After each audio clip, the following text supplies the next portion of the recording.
Ky është vendi ku babe bi Anton dhe Bora Keqi humbën jetën mbrëmjen e së shtunës në fshatin Ngocaj të Lezhës. Makina me cilën udhëtonin përfundoi në kanal, ku mjeku 52 vjeçar dhe e reja që studionte për të ndjekur rrugën e tij u gjetën të pajet. Mjeti drejtohej nga 20 vjeçaria dhe në rrethana të paqarta doli nga rruga dhe pasi kishte bërë disa rrotullime përfundoi i përmbysur. Fatkeqësisht, askush nuk ishte dëshmitar për t'i dhënë ndihmën e parë, ndërsa ishin familjarët e dy viktimave që vunë në lëvizje policinë e shtetit.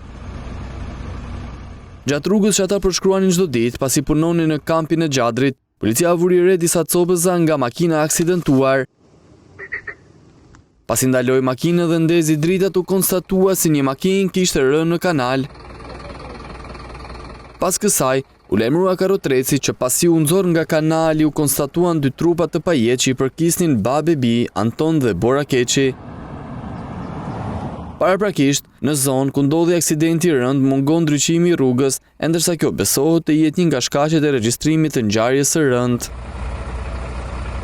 Javën që lan pas u regjistruan 3 aksidente me pasojë fatale për jetën. Mbrëmjen e së shtunës, në aksin Elbasan Librash pranë fshatit Labinot, një automjet i drejtuar nga një 45 vjeçar doli nga rruga. Drejtuesi humbi jetën në vend, ndërsa bashkëshortja e tij u plagos. Të premten janë regjistruar edhe 2 viktima të tjera.